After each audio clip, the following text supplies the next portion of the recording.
aku itu mau sharing hasil pemahaman dari pemakalah kelompok 7 di teknik produksi film dari kelompok 7. Nah, makalah ini itu ngebahas hal-hal teknis yang sebenarnya sering dianggap sepele nih teman-teman, tapi justru jadi penentu kualitas film mulai dari praproduksi, terus pasca produksi dan produksi. Dan jujur setelah baca semuanya, aku tuh jadi lebih menghargai proses di balik layar. Nah, yang pertama yaitu adalah praproduksi. Nah, di sini itu kita nyiapin semua pondasi film. Makalah ini tuh memang fokus ke aspek teknis ya teman-teman, tapi banyak teknik yang disebutkan. Itu sebenarnya berada pada tahap praproduksi teman-teman. Di tahap ini hal-hal berikut yang mulai ditentukan dari praproduksi. Yang pertama yaitu adalah building shoot. Nah, teman-teman, ini tuh disiapkan di praproduksi.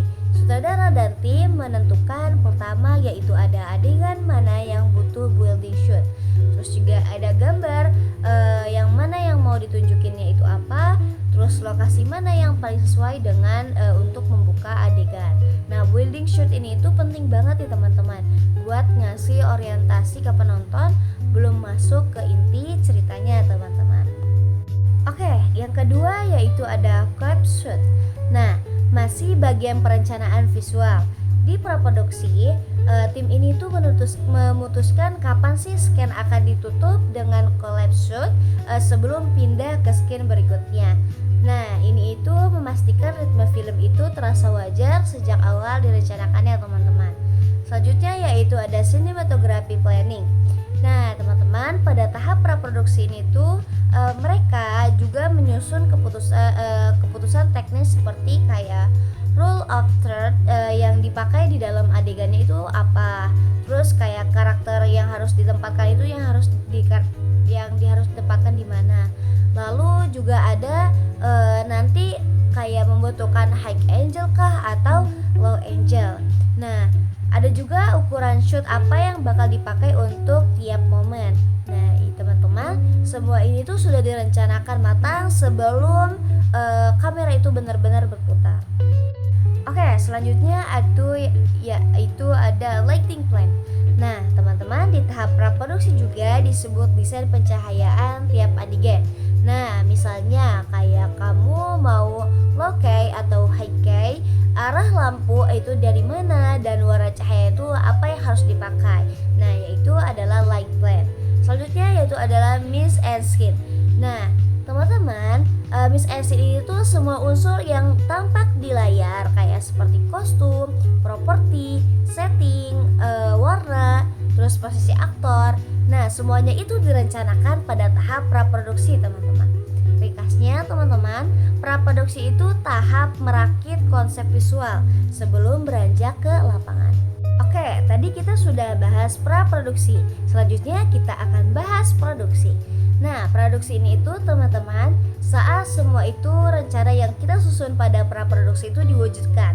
Nah, bagian ini itu adalah tahap paling sibuk dan hampir semua teknik di makalah ini itu berterkan di sini teman-teman. Oke, teman-teman, dalam tahap produksi itu ada sound pick up. Nah, di mana di makalah ini tuh dijelaskan bahwasanya sound pick up itu adalah teknik mengambil suara secara bersih selama produksi.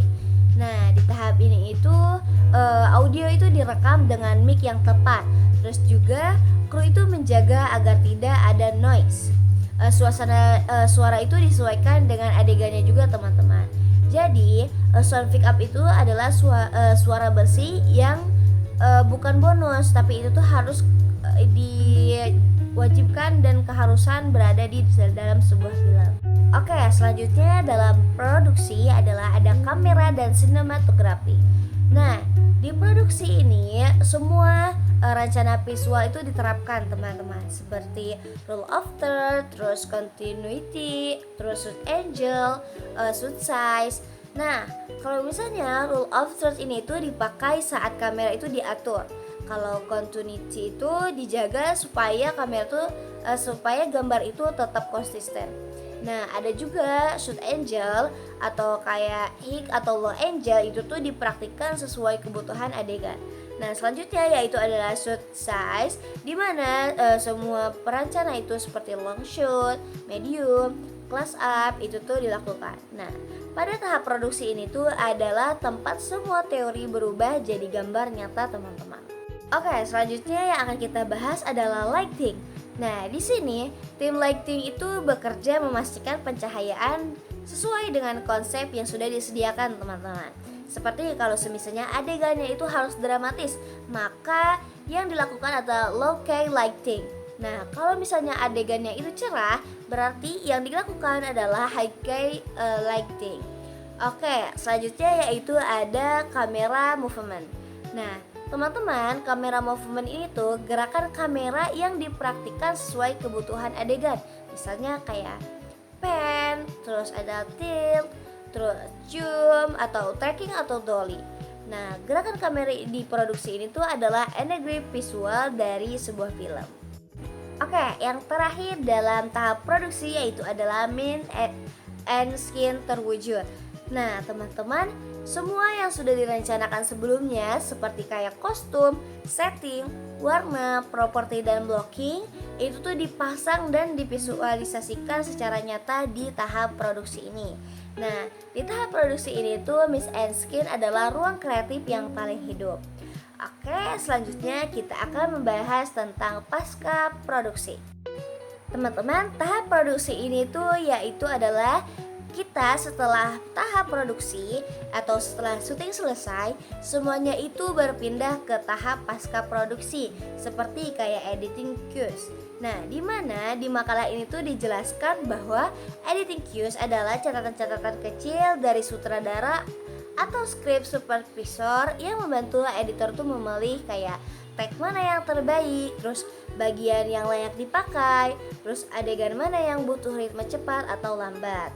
Nah, selanjutnya pada tahap pasca produksi itu ada penyusunan visual dan suara. Nah, walaupun di makalah ini itu atau walaupun di teman-teman kita kemarin tidak menjelaskan, tidak masuk ke teknis editing detail, tetapi jelas bahwa hasil dari Rolling shoot, clip shoot, continuity, sound pick up, movement kamera, semua itu disatukan dalam tahap pasca produksi. Nah, di sini itu film benar-benar dibentuk ulang. Nah, teman-teman, dari learning journal kali ini itu kita tuh belajar bahwasanya teknik produksi film itu semua teknik itu yang dibahas itu seperti kayak building school, lighting, sinematografi, sound sampai make and scene ternyata punya peran besar buat ngebangun dunia visual yang lebih ingin disampaikan. Nah, semoga teman-teman dengan learning journal saya kali ini tuh bisa menjadikan gambaran betapa kompleks dan kerennya produksi film ini. Sampai ketemu di jurnal berikutnya, teman-teman. Wabillahi taufiq wal hidayah. Wassalamualaikum warahmatullahi wabarakatuh.